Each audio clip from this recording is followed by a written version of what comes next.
దాంట్లో ఏ రకమైన డివియేషన్ లేదు. రెండు పార్టీలు పొత్తు అనేది బలంగా ఒక 10-15 సంవత్సరాలు ఉండాలని అందరూ కోరుకుంటున్నారు కార్యకర్తలు కూడా. ఎక్కడన్నా 1-2 సమస్యలు ఉంటాయి. ఇప్పుడు అక్కడ స్థానికంగా మొన్నటిదాకా వాళ్ళతో ఫైట్ చేశారు మన వాళ్ళు. ఇప్పుడు మళ్ళీ వాళ్ళు జనసేనలోకనో లేకపోతే జనసేన కాదు తెలుగుదేశంలోకనో ఎక్కడైతే ఇబ్బంది ఉందో అక్కడ అడ్జస్ట్ అవడానికి ట్రై చేస్తున్నారు.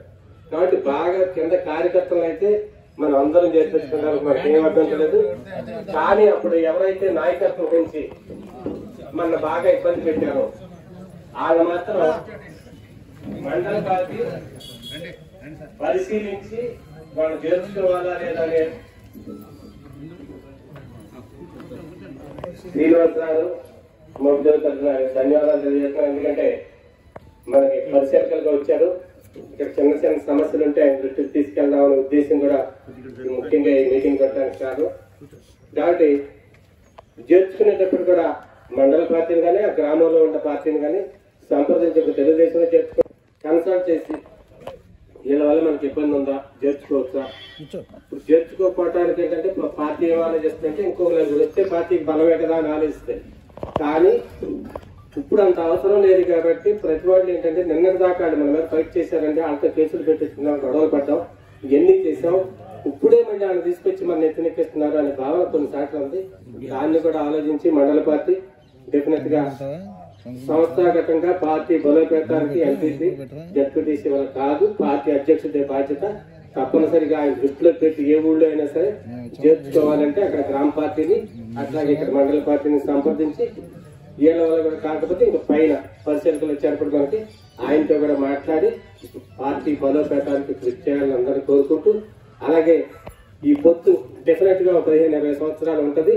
దానికి అనుగుణంగానే మనం కూడా నడవాలని కోరుకుంటూ పార్టీ కార్యకర్తలందరికీ కూడా సమస్యలు ఉంటే పార్టీ దృష్టికి తీసుకురండి, పార్టీ డెఫినెట్ గా దాన్ని సాల్వ్ చేస్తుంది. కాకపోతే అని అడగండి, దాని మీద కూడా అన్ని రాసుకుని ఎలా చేయాలి, ఏంటి, ఏ ఊర్లో ఏ సమస్య ఉందనేది కూడా మాట్లాడతాం. Thank you. నాకు అవకాశం వైస్ ఎంపీపీ గారు చేత గారు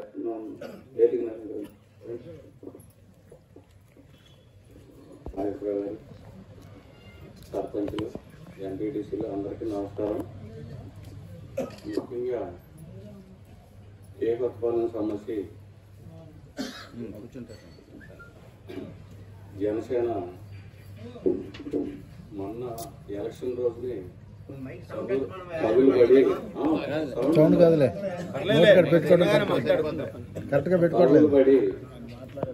మరి అంతకుముందు జారమంటే జారిపోకుండా మరి జనసేన నాయకుడు పవన్ కళ్యాణ్ గారు ఫ్లైట్ లో రానివ్వకోకుండా, బస్సులో రానివ్వకోకుండా అన్నిటికీ అడ్డం పడతా ఉంటే ఆనాడు వైసీపీ ప్రభుత్వం మరి అడ్డంగా పడుకుని జైల్లోకి వచ్చి చంద్రబాబు నాయుడు గారిని కావిలించుకుని మనం ఎన్ని రకాలైన పార్టీలు ఉండా మనం కలిసి మీ ద్వారా మేము చేస్తామని చెప్పి 10-15 సంవత్సరాలు కూటమి చెడకోకుండా మాట్లాడతానని చెప్పి ఆయన విడి ఓటు రాకూడదనే ఉద్దేశంతో ఆయన ఎంతో దీర్ఘ దృష్టితో మరి ఎన్నో పనులు చేస్తా వాళ్ళు కలిసి ఉన్నారు. అందుకే ముఖ్యమంత్రి, ఉప ముఖ్యమంత్రి కలిసి ఉండగా మనం కూడా ఓర్పుగా అదే పద్ధతిలో జనసేన మనం కూటమి కలిసి ఉండే ప్రయత్నం చేయాలి తప్ప విడిపోయే ప్రయత్నం చేస్తే మనకే నష్టం. కొంచెం అందరూ కొంచెం సానుభూతిగా సామరస్యంగా ఆలోచించాల్సిన కోరుకుంటున్నాం.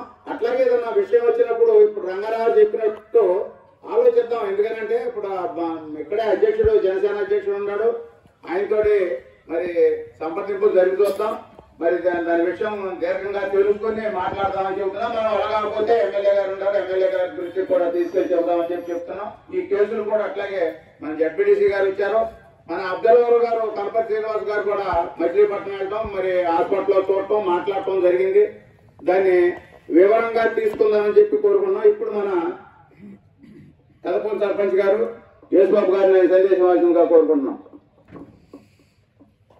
ఉండి మన సమస్యల మీద ఆలోచించుకునే అవకాశం ఉంటుంది. మళ్ళీ తెలుగుదేశం కూడా మన జనసేన ఎమ్మెల్యే గారికి వెళ్ళి మనం చెప్పుకోలేని పరిస్థితులు ఉంటాయి. పైన అధికారం ఉన్న మన నాయకుడు, ఇక్కడ స్థానికంగా మన మెయిన్ నాయకుడు ఉంటే చిన్న చిన్న సమస్యలు చాలా మన మోర్దలంటలో కొట్టుకుంటాం. నాయకత్వంలో కూడా గొడవ జరగడం కూడా జరిగింది. గొడవ జరిగినాక అసలు ఆయన వైఎస్ఆర్సీపీ, కొట్టిన తర్వాత జనసేన పార్టీ అన్నారు.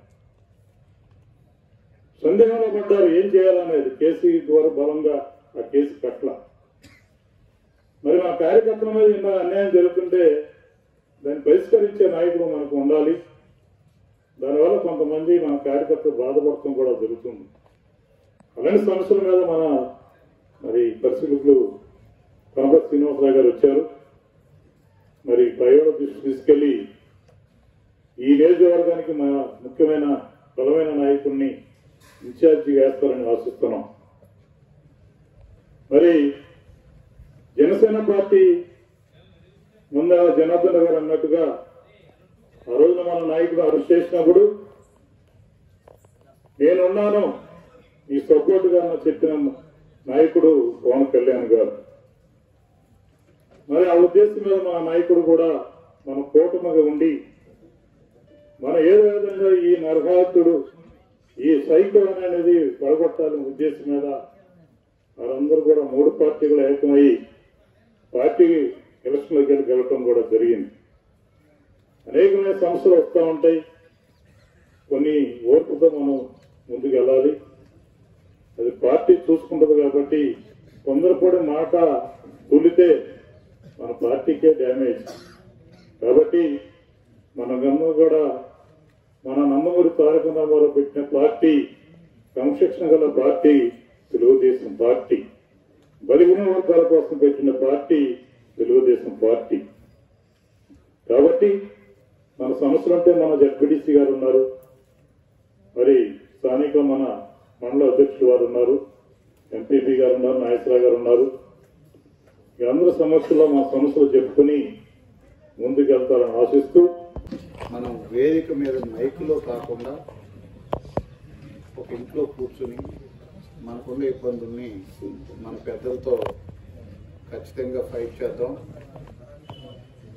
మరి మన కూటమి ఎలక్షన్స్ జరిగిన తర్వాత ఏ రకంగా జరిగినాయో, ఎలా మనందరం కష్టపడ్డామో మీ అందరికీ, మాకే కాదు మీకు కూడా బాగా తెలుసు.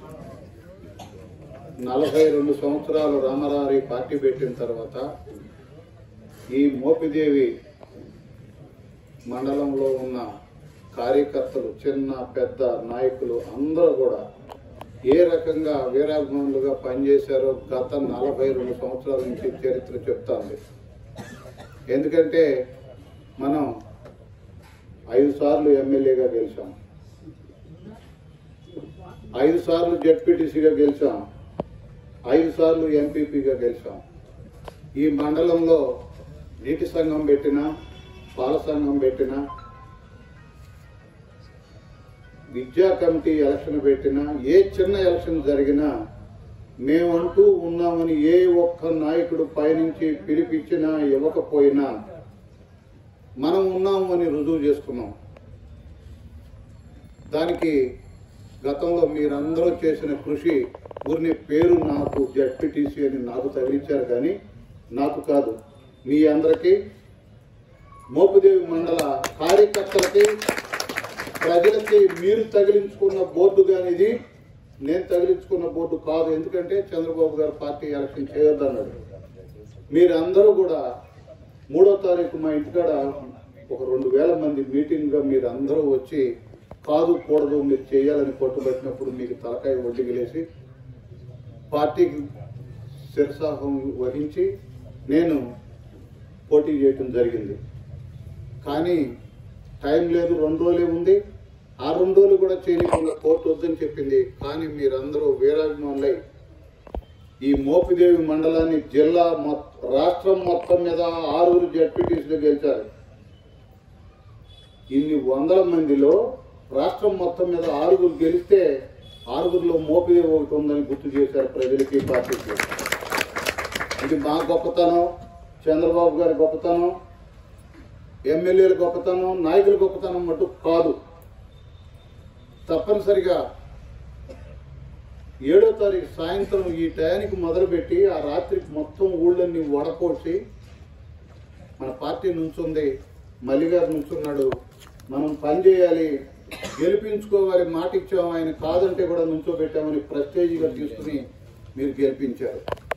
అట్లాగే మనం గతం నుంచి కూడా ఎప్పుడూ ఓటమి ఎరగని మండలం ఈ మండలం అయినా కూడా ఇదే ప్లేస్లో ఇక్కడే మన దాకా తెలుగుదేశం నాయకుడు మన ఎమ్మెల్యే గారు 2 పర్యాయాలు పోటీ చేశారు. మనతో కష్ట సుఖాలు పంచుకుని మనం ఆయనతో పంచుకుని మనందరితో వచ్చి ఇక్కడ స్టేజ్ మీద కూర్చునేవాళ్ళు. కానీ మనందరం ఆయనకి ఇష్టం ఉందో ముందు లేదో కానీ మనం మైండ్లో ఒక ఆలోచన పెట్టి ఇక్కడే మీటింగ్ పెట్టి మా తెలుగుదేశానికి సీట్ ఇవ్వాలి, మేము ఖచ్చితంగా గెలుస్తామని చెప్పాం. కాని పక్షం వస్తే జనసేనకైనా మా నాయకుడిని తీసుకుని సీట్ ఇచ్చి మేము గెలిపించుకుంటాము అని చెప్పడం జరిగింది. దానికి చంద్రబాబు గారు, పవన్ కళ్యాణ్ గారు కూడా మన మాటని శిరసావహించి మనకు సీటు మన నాయకుడికి ఇవ్వడం జరిగింది. కొంతమంది మనసుల్లో ఇబ్బందులు ఉన్న మాట నిజం. మీకేం ఇబ్బంది లేదు కదండి, బాధలు పడినాడు మేం కదా, మా బాధను మీకు ఎట్లా వ్యక్తపరిచినా కూడా అర్థం కావట్లేదు, మన ఎమ్మెల్యే గారు కూడా పట్టించుకోవట్లేదేమో అనే మాట అనుకోకండి. దయచేసి మీ అందరి తరఫున నేను మాట్లాడుతున్నా. ఇప్పుడు మన కార్యకర్తలు చెప్పంగానే, మన పార్టీ నాయకులు చెప్పంగానే ఒక గ్రామం నుంచి వచ్చి నేను ఎమ్మెల్యే గారితో మాట్లాడటం జరిగింది. దాని మీద ఖచ్చితంగా యాక్షన్ తీసుకుందాం. ఇక్కడ ఇబ్బంది ఏంటంటే పార్టీలు నాయకులు ఏకోన్ముఖ అన్నదమ్ముల్లాగా ఒక తండ్రి కొడుకుల్లాగా వాళ్ళు పరిపాలన చేస్తున్నారు. కానీ ఇక్కడ కొంతమంది కొత్త పిచ్చిగడు పొద్దురగడని ఏదో రాజకీయం అంటే 40 ఏళ్ల నుంచి లేకుండా ఇవాళ ఏదో వచ్చేసినట్టు తెల్లారేపాటికి రంగారావు యేసుబాబు గారు చెప్పినట్టు మేమే పోటీ చేయాలి అనే ఒక ఆలోచన, వీరందరినీ పక్కన పెడదామనే ఒక ఆలోచన కలుగుతున్నట్టు కనపడుతుంది. వారికి మనం స్థానం ఇవ్వద్దు. వారి ట్రాప్లో పడి మన పార్టీల్లో మనస్సుని చికాకు చేసుకుని మన నాయకులు కానీ పార్టీలు కానీ ఒక మాట అనుకోవద్దు. మేము ఖచ్చితంగా మీ వెనకాల ఉంటాం. నాకు తెలిసి ఈ మండలం నుంచి ఏ ప్రాబ్లం వచ్చినా, ఏ కేసు వచ్చినా, ఏ వ్యవహారం వచ్చినా, ఏ సర్టిఫికెట్ కావాలన్నా నాకు తెలియపరిచినా, నాకు ఫోన్ చేసినా నేను ఖచ్చితంగా అటెండ్ అవుతున్నా. కానీ ఏమైనా చిన్న చిన్న లోపాలు మా దృష్టికి రాకో, ఆ టైంకు మేము లేకో మీకు ఇబ్బంది కలిగితే క్షమించాలి. ఎటువంటి పరిస్థితుల్లో కూడా చంద్రబాబు గారి పార్టీ ఈ నరకాసురుడి నుంచి గెలుస్తామా లేదా అనే సందేహం కార్యకర్తలుగా మనమే పనిచేస్తుంటే మనకే అర్థం కాకపోతే 47,000 మెజారిటీతో ఈ మండలాన్ని ఏనాడు ఈ రాష్ట్రం పుట్టినాక లేదు. అలాంటిది మనం ఊహించని ప్రజలు మన పార్టీని ఆదరించారు. ఎవరో 4 వ్యక్తులు అల్లరి చేశారనో ఇబ్బంది పెట్టారనో మనం చిరాకు పడద్దు. ప్రజలు ఏకోన్ముఖంగా ఈ రాష్ట్రాన్నిలో నువ్వు పనికిరావు, నువ్వు ఒక దుర్మార్గుడివి, పరిపాలన నీతో ఈ రాష్ట్రం నాశనం అయిపోయిందని మనందరితో పాటు చేతులు నోళ్లు కలిపి ప్రజలందరూ కూడా ఓటేశారు. కాబట్టి వాళ్ళకి గౌరవిద్దాం. ఓటేసిన వారందరికీ కూడా చూసావా, వీళ్ళకి ఓటేస్తే వీళ్ళు అప్పుడే ఇది అదే అనుకుంటున్నారు అనే మాటకు అవకాశం ఇవ్వకుండా దయచేసి కొంచెం డ్రామా ఆడుతున్నారు. వైసీపీలో మనతో తగులు పడి జెండాలు కట్టుకుని ఇళ్ల మీద బ్యానర్లు కట్టుకుని వారి డబ్బు పంచి వారికి ఓట్లు వేయించి మన మీద 5 సంవత్సరాలు కేసులు పెట్టి దండయాత్ర చేసిన వ్యక్తులు ఆ పరిస్థితిని మానుకోలేక తుళ్ళి మనతో తగు పడుతూ ఎక్కడైతే కేసులో ఇరుక్కుంటామనే ఒక భయంతో చేసిన వెంటనే నేను జనసేన అని ఒక ముసుగేసుకుంటున్నారు. మన నాయకులకు కూడా చెప్దాం, సార్ వీరు ఈ రకంగా చేశారో లోపల ఉండి ఏ పార్టీకి ఓటేసుకున్నా మనం పట్టించుకోవద్దు. కానీ మన మీద యుద్ధం చేసిన వ్యక్తుల్ని మనం దరిజారనియొద్దండి. మన వాళ్ళని ఇబ్బంది పెడుతున్నారు, మన వాళ్ళ మనసులు బాధపడుతున్నాయి అని మనం ఖచ్చితంగా చెప్పి, మన బుద్ధప్రసాద్ గారు కూడా జనసేన ఎమ్మెల్యే అయినా మన తెలుగుదేశం జనసేన మన కూటమి మన అందరం మనసులో తెలిసి ఆయన మనసు మనకు తెలిసి నడుచుకునే వ్యక్తి కాబట్టి మనకు అందుబాటులో ఉంటాడు. మన మాట వినే వ్యక్తి కాదు.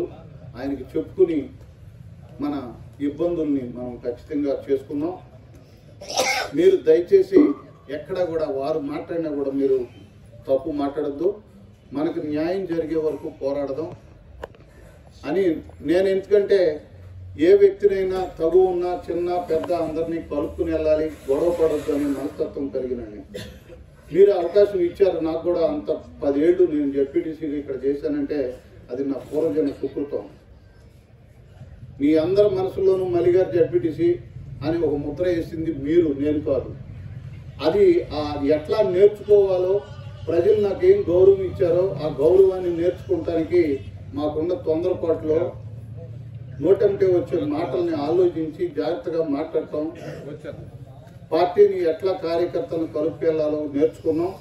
అదే రకంగా మీరు అందరూ కూడా కొంచెం ఇబ్బంది వచ్చినా, పాపతాపాలు వచ్చినా ఓర్చుకుని మన పని సాల్వ్ చేసుకుందామని, మన పార్టీని ఎక్కడా కూడా డ్యామేజ్ జరగకోకుండా మీరు అందరూ కూడా కాపాడతారని, ఏదన్నా నేను ఈ మాటలు చెప్పినందుకు మీకు ఇబ్బంది కలగట్లా, మాకు కలుగుతుందో మీరు సర్దుకోమంటున్నారని చెప్పి మీరు అన్నా కూడా క్షమించమని కోరుకుంటూ, చంద్రబాబు గారిని రాష్ట్ర ప్రజలే కాకుండా దేశ ప్రజలు మెచ్చుకున్నారు, నమ్మారు.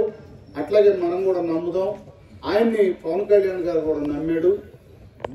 కాబట్టి కింద ఉన్నవాళ్ళు ఏదైనా 4 అబాకులు చవాకులు మాట్లాడినా వాళ్ళ నాయకుడు మన నాయకుడితో కలిసి అడుగులేస్తూ ప్రేమాభిమానాలతో వెళ్తున్నారు. కాబట్టి మనం కూడా అట్లాగే ఉందాం. మన సైడ్గా తప్పొద్దు. వాళ్ళు తప్పులు చేస్తే వాళ్ళే బయటపడతారు. కాబట్టి ఎమ్మెల్యే గారికి చెప్పాల్సింది ఒకటే, సార్ వైసీపీలో మమ్మల్ని ఇబ్బంది పెట్టిన వ్యక్తులని జనసేనని ముసుకేసుకుని మీరు చేయొద్దండి, ఆలోచించండి అందరినీ ఆ గ్రామాల్లో అని చెప్పి వేడుకుందాం. మనందరికీ కూడా ఇబ్బంది కలగకుండా చేసుకుందామని కోరుకుంటూ, ఈ అవకాశం 5 సంవత్సరాల నుంచి 6 మండలాల మన పార్టీ కార్యక్రమం ఏది జరిగినా కేసులకు జడవకుండా, ఎమ్మెల్యేకి జడవకోకుండా పోరాడి మైకు పుచ్చుకుని ఇట్లా మనలాగా మాట్లాడిన వ్యక్తి ఇవాళ పరిస్థితి ఎట్లా వచ్చిందో అర్థం చేసుకోండి. మన పార్టీని ఏమంటున్నారు, మమ్మల్ని ఇట్లా చేస్తున్నారని మనం బాధపడుతున్నాం కదా. అంత కష్టపడి లోపలేస్తారో కొడతారో తెలియని రోజుల్లో ఆయన మన అందరి కోసం వేదిక మీద మైకుల్లో మాట్లాడి మన అందరినీ కూడా బ్రహ్మాండంగా ఉర్వతలోగించాడు. ఆయన పరిస్థితి వాళ్ళు ఎట్లా ఉంది పార్టీ గమనించాలని అబ్జర్వర్ గారి దృష్టిలో కూడా మన అందరి దృష్టిలో కూడా చెప్తున్నాం. కష్టపడిన వ్యక్తుల్ని మళ్ళీ వేదిక మీద నలుగురిలో కనపడి వాళ్ళ గౌరవం కాపాడేట్టుగా చూడాలని నేను మళ్ళీ కోరుకుంటూ ఆ ఒక్క విషయం మర్చిపోయా. ప్రభుత్వం వచ్చింది. గతంలో చూసుకుంటే మరి 5 సంవత్సరాలు ఎంత ఇబ్బంది పడ్డాము, ఏం చేసాము, ఈ మండలంలో నుంచి ఎన్ని సమస్యల మీద మరి పోరాడాము. మన ఇన్ఛార్జ్ గారు అప్పుడు మండలి బుద్ధప్రసాద్ గారితో పెట్టుకుని ఎన్ని సమస్యల మీద ఏ రకంగా పోట్లాడామో అవి మనందరికీ కూడా తెలుసు. ఎన్నిసార్లు రోడ్డు ఎక్కేమో కూడా తెలుసు. ఇవాళ రాష్ట్రంలో ఎక్కడన్నా ఏ కార్యక్రమాలు అయినా సరే చేసినా చేయకపోయినా పార్టీ కార్యక్రమాలు కొన్నంటే ఇటు ప్రైవేట్ కార్యక్రమాలుగా మనం గ్రామాల సమస్యల మీద పోరాడే కార్యక్రమాలు కూడా కొన్ని ఉంటాయి. ఆ గ్రామాల్లో సమస్యల మీద పోరాడే కార్యక్రమాలకైతే ఈ మండలంలో అనేక ఉద్యమాలు కూడా అందులో చేశారు. అందరూ కూడా గ్రామస్తులు అందరూ కూడా మన నాయకులు అందరూ కార్యకర్తలు అందరూ కూడా కలిసి సమిష్టిగా చేసిన సందర్భాలు కూడా అనేకమైన ఉండే. వాటిలో నేను కూడా కొన్ని కార్యక్రమాల్లో పాల్గొన్నాను, కొన్ని కార్యక్రమాల్లో పాల్గొనలేని సందర్భాలు కూడా ఉండేవి. ఇవాళ అలాంటి మండలం ఇవాళ తెలుగుదేశం పార్టీ అంటే క్రమశిక్షణ గల పార్టీ. ప్రతి నెల కూడా గ్రామ పార్టీ సమావేశం ఏర్పాటు చేసుకుంటూ ఆ సమావేశంలో సమస్యలు ఏదైనా ఉంటే మండల పార్టీ సమావేశంలో ఏర్పాటు చేసుకుంటూ ఆ మండల పార్టీ సమావేశంలో ఇంకేదైనా సమస్యలు ఏమైనా ఉంటే నియోజకవర్గ స్థాయిలో సమన్వయ కమిటీ కూడా వేసుకుంటూ కూడా జరిగేది. ఆ సమన్వయ కమిటీలో చెప్పుకుంటూ కూడా జరిగేది. ఆ సమన్వయ కమిటీలో ఆ నాయకులందరూ కూడా జిల్లా స్థాయిలో అందిస్తూ కూడా జరిగేది. ఇవాళ మరి మన శాసనసభ్యులు మరి కూటమి నాయకులు మరి కూటమిలోకి వెళ్ళిపోవటం కూడా జరిగింది. జనవరి 24వ తారీఖున మరి అప్పుడు నారా చంద్రబాబు నాయుడు గారు ప్రకటించినప్పుడు 25వ తారీఖున ఇదే గ్రౌండ్ లో 6 మండలాలకు కూడా ఉదయం పూట పిలిపించేస్తే దాదాపుగా కనీసం 1000-1500 మంది ఇదే గ్రౌండ్ లో కూర్చుని అప్పుడు మనం అందరూ కూడా ఒకే తీర్మానం చేసుకునే సందర్భం కూడా ఉంది. 6 మండలాలు కూడా ఇస్తే తెలుగుదేశం పార్టీలో మండలి బుద్ధప్రసాద్ గారికి ఇవ్వాలి, లేని పక్షంలో జనసేన నేతలు ఇస్తే మేమంతా కూడా ఖచ్చితంగా గెలిపించుకుంటామని చెప్పి తీర్మానం కూడా చేశాము. ఆ రోజున మినిట్ బుక్ కూడా రాసి కూడా పంపించిన సందర్భం కూడా ఉంది. అది అదృష్టాత్తు భగవంతుడు కరుణించి ఆయనకి మన జనసేన పార్టీ తీసుకుంటాం. జనసేన పార్టీలో మనందరూ కూడా మరి నియోజకవర్గ స్థాయిలో అసలు ఎప్పుడు లేని విధంగా కూడా అంత మెజార్టీతో కూడా గెలిపించాం. అదేవిధంగా మరి ఈ మండలంలో కూడా మరి చూసుకుంటే మన స్థానిక సంస్థల్లో కూడా చూసుకుంటే అనేక మంది కూడా మరి సర్పంచులు కానీ లేని పక్షంలో ఎంపీపీ గారు జడ్పీటీసీ గారు కూడా గెలిచిన సందర్భం కూడా ఉంది. అంటే పార్టీ పటిష్టంగా ఎలా ఉంది ఈ మోపిలో మండలం చెప్పారు అనే దాని మీద నేను మాట్లాడుతూ కూడా జరుగుతుంది. 6 మండలాల పరిస్థితి కూడా అప్పుడు తెలుసు కాబట్టి నాకు ఈ మండలంలో పరిస్థితి ఎలా ఉంది ఏంటి అనే దాని మీద మాట్లాడుతూ కూడా జరుగుతుంది. ఇప్పుడు కూటమి ప్రభుత్వం వచ్చిన తర్వాత మన శాసనసభ్యులు మరి మండల పెద్దప్రసాద్ గారు గెలిచిన తర్వాత కొంతమంది అంటే అన్ని గ్రామాల్లో సమస్యలు అయితే లేవు కానీ ఏదైనా ఒక 2-3 గ్రామాల్లో సమస్యలు మాత్రం ఆయన దృష్టి కూడా తీసుకొస్తారు. వస్తా మా దృష్టిలో కూడా పెడుతున్నారు. జడ్పీటీసీ గారికి చెప్పని లేకపోతే మండల పార్టీ అధ్యక్షుల వారికి చెప్పని లేని పక్షంలో ఎంపీపీ గారికి చెప్పిన ఆయన అందుబాటులో లేని పక్షంలో రాయల నాగేశ్వరరావు గారికి కూడా చెప్పడం కూడా జరుగుతుంది. ఆయా సమస్యలు ఏదైనా ఉంటే మాట్లాడటం కూడా జరుగుతుంది. అంటే నాకు తెలిసినంత మట్టికి మొన్న ఈ మధ్యనే నాగచెప్పులో జరిగిన గొడవకి దానికి ఏమైందంటే పెద్ద ఆయన్ని వాళ్ళు కూడా జనసేన కదా అని చెప్పని రాంగ్ ట్యాక్ ఎక్కించడం కూడా జరిగింది. ఆ సమస్య మీద మీ అందరూ వచ్చి మాట్లాడితే ఒక్కసారి కానీ కూర్చుంటే ఆ సమస్య అంతా కూడా ఖచ్చితంగా కూడా క్లియర్ అయిపోతుంది. అంటే డిపార్ట్మెంట్ తో చెప్పించి మీ అందరూ కూడా వచ్చి కూర్చొని ఒకసారి వస్తే డిపార్ట్మెంట్ తో కూడా చెప్పించి అందులో మన సమస్య కూడా క్లియర్ అయిపోతుంది.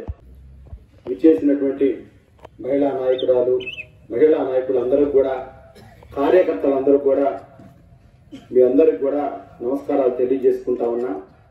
మరి యాక్చువల్గా 4:30కి వద్దాం అనుకుంటే మరి మన అభ్యర్థి ఆలపాటి రాజేంద్ర ప్రసాద్ గారి వాళ్ళ జగ్గయ్యపేట నందిగామ 2 సమావేశాలు ఉండటం వల్ల తప్పనిసరిగా అక్కడ ఉండాలి అన్న దాని మీద లేట్ అయిపోయింది.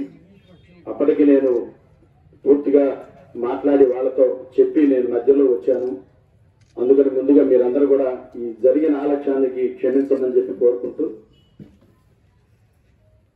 ఈ మండల పార్టీ సమావేశం ఏర్పాటు చేయమన్న ఉద్దేశం మన పార్టీ మన కార్యకర్తలు అంతా కూడా గత 5 సంవత్సరాలుగా ఎన్నో కేసులను ఎదుర్కొని ఎన్నో అవమానాలను ఎదుర్కొని సహజంగా వాస్తవంగా చెప్పాలంటే ఇటు ఈ కృష్ణా జిల్లాలో కూడా అవనగడ్డ ఇలాంటి అంటే సెన్సిటివ్ విలేజెస్ మీకు పెద్ద మాకు మళ్ళీ నరసరావుపేట గుంటూరు మాచర్ల గురజాలకు మళ్ళీ గొడవలు ఉండవు. మీకు చాలా ప్రశాంతంగా ఉంటాయి అనేది ఇది. నేను మన నాయకులను అడిగితే ఇక్కడ ఉన్న ఎమ్మెల్యే రమేష్ బాబు కూడా ఏమి లేదండి ఆ మాదిరి తప్పుడు కేసులు పెట్టించి ఆర్థికంగా బెదిరించడం ఆర్థికంగా వేధించడం కూడా చేశాడు అనేది కొంతమంది చెప్పారు. అంటే వాళ్ళు రాష్ట్ర వ్యాప్తంగా అవనగడ్డ లాంటి మంచి నియోజకవర్గాలను కూడా కలుషితం చేశారు. ఇప్పుడు ప్రతి రాష్ట్రంలో ప్రతి చోట సమస్య ఏంటంటే మన కార్యకర్తల నుంచి నాయకుల నుంచి వెలిపిస్తున్న మాట కొంతమంది సామాన్యులు కూడా జగనాన్ని అరెస్టులు చేశాడు అన్ని కేసులు పెట్టాడు మీరేంది పెట్టరేంది కొడాలని లోపల ఎప్పుడు వేస్తారు వంశీలు ఎప్పుడు అంటారు మీరు. వాస్తవం అది.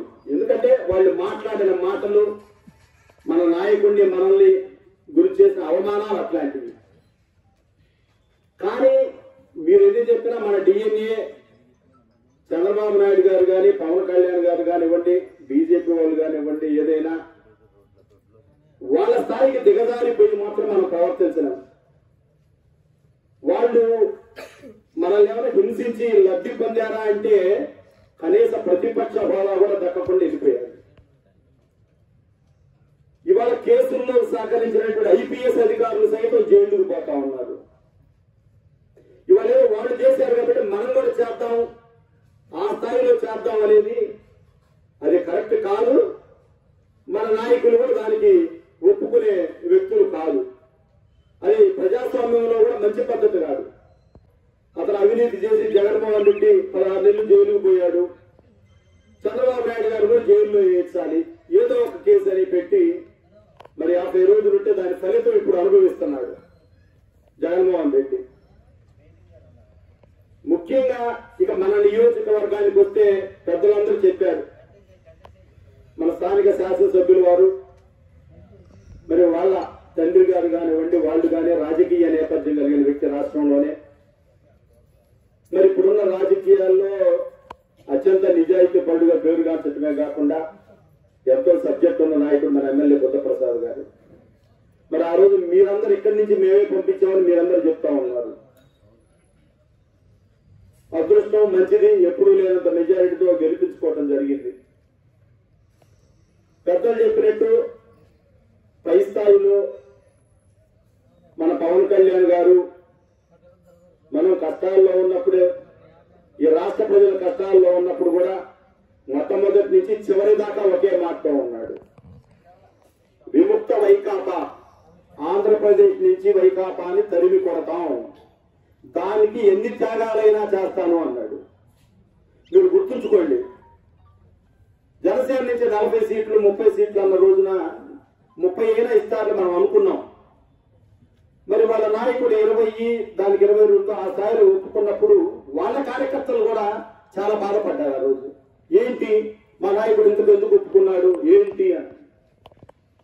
మరి ఆ రోజు వాళ్ళు కూడా వైకాపా వాళ్ళ చేతులు అవమానం అయ్యారు. కానీ పవన్ కళ్యాణ్ ఒకటే చెప్పాడు, సీట్లు ఎన్ని అనేది కాదు, నిన్ను అధపాతాల లోకానికి తొక్కుతాను నేను అన్నాడు. ఆ రోజు అన్న ప్రకారం తొక్కేశారు అందరూ కలిసి జగన్మోహన్ రెడ్డిని.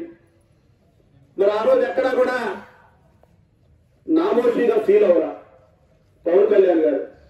వైకాపా వాళ్ళు చాలా రెచ్చగొట్టారు.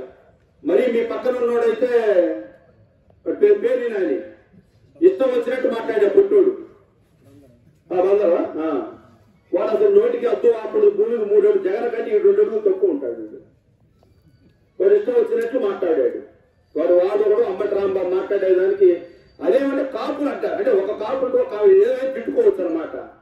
అంటే అదేమంటే అదొక ముసుగు, తిట్టడానికి అదొక ముసుగు, అనాగరికంగా మాట్లాడటానికి అదొక ముసుగు. కాబట్టి పవన్ కళ్యాణ్ గారు కూడా ఎన్నో అవమానాలు పడి ఎన్ని చెప్పినా చంద్రబాబు నాయుడు గారితో నేను వెళతాను, నా ప్రయాణం ఆయనతోనే అని చెప్పి గట్టిగా ఉండి మరి ఇవాళ ఒకరు ముఖ్యమంత్రి, ఒకడు డిప్యూటీ సీఎంగా ఉన్నారు. మరి వాళ్ళు వచ్చి ఈ ఆర్థిక పరిస్థితుల్లో పరిపాలన మీద దృష్టి కేంద్రీకరించి మనం ఇచ్చిన సూపర్ 6 పథకాలు అమలు చేయడానికి వనరులు ఏ విధంగా మనం సమకూర్చుకోవాలో ఆ పని మీద పూర్తిగా నిమగ్నమై ఉన్నారు. మరి నేను మధ్యలో 3 వరుసలు వచ్చాను. నన్ను ఒకరోజు పిలిచి పల్లా శ్రీనివాస్ గారు చెప్పారు, అవనగడ్డ కాన్స్టిట్యున్సీకి నువ్వు అబ్జర్వర్గా వెళ్ళాలన్నప్పుడు నేను చెప్పాను, ఆల్రెడీ నేను నందిగాం చేస్తున్నానండి, అటు 100 ఇటు 100 కిలోమీటర్ నాకు కష్టమైన పని అన్న. సరే అవసరమైతే అది వదులుకో, అక్కడ ఎమ్మెల్యేగా ఉంది కాబట్టి నువ్వు ఇక్కడ ఫుల్ టైం ఉండాలన్నప్పుడు సరే అట్లయితే ఆలోచిస్తాను, అప్పుడు దాకా మీరు అక్కడ ఏమన్నా ఏంటంటే కాదు శాసన మండలి ఎన్నికలు అయిపోయిన దాకా 2 చూడాల్సిందే అంటే ఇవాళ ఉదయం అందుకుని అక్కడ వెళ్ళాల్సి వచ్చింది. నేను ఇక్కడికి వచ్చి మీకు ఏదైనా ఒక మాట చెప్పాలి అంటే నాకు రాష్ట్ర నాయకత్వం నుంచి నాకు కరెక్టమైనటువంటి ఇది ఉంటే తప్ప నేను చెప్పను. అంటే అందరి పరిస్థితి కోసం నాకు తెలియదు, కానీ నేనైతే నాకేదైనా ఒక పనప్ప చెప్పినప్పుడు కొన్ని స్వేచ్ఛ స్వాతంత్రం ఇస్తేనే నేను వెళతాను. నేనేదో ఆట బొమ్మలాగా అక్కడికి పోయి వాళ్ళు చెప్పే ఈ పుస్తకాల్లో రాసుకో పోస్ట్ మ్యాన్ ఉద్యోగం అయితే నేను చెయ్యను అని క్లియర్ గా పల్లా శ్రీనివాస్ గారు చెప్పారు. పోస్ట్ మ్యాన్ ఉద్యోగం అయితే మీరు నన్ను పెట్టుకోండి, నేనేదో పోయి అక్కడ వాళ్ళ చేత తిట్టించుకొని పర్వాలేదు ఇదేదో ఉద్యోగం కదా, ఈ ఉద్యోగం చేస్తే నాకేదో పదవి ఇస్తారు మీరని అనుకోమాకండి, అచ్చెన్నాయుడు గారిని అడగండి నా గురించి అని ఆయన చెబితే లేదండి కాదు అన్నారు. ఆ తర్వాత నేను అగ్రనేతలను కూడా కలిశాను. ఈ నియోజకవర్గంలో ఉన్నటువంటి కొన్ని చిన్నపాటి సమస్యలే, పెద్దగా సమస్యలు ఉన్నాయని అనుకోవట్లే, మనం కూర్చొని మాట్లాడుకుంటే అవన్నీ కూడా సమస్య పోతాయి. ఇందాక పెద్దలు అన్నట్టు వైకాపా దొంగలంతా కూడా ఇప్పుడు ఏదో ఒక పార్టీ ముసుగు వేసుకొని మేము కూడా అధికార పార్టీకి చేశాము, జనసేనకి చేశాము, ఆ పార్టీకి చేశాము అని చెప్పేసి చెప్తా ఉన్నారు. వాళ్ళని మాత్రం ఈయనన్నట్టు ఎన్నికలకు ముందు వచ్చిన వాళ్ళు మాత్రమే ఏదైనా చిన్న చిన్న పనులు చేయించుకోవడానికి అర్హులు. ఎన్నికల తర్వాత వచ్చి మేము ఆ పార్టీ ఈ పార్టీ మాకు బంధువులు ఉన్నారు ఈ పార్టీలో లేదా మాకు వాళ్ళు బంధువులు అంటే మాత్రం అది జరిగే పని కాదు, అది కుదరదు.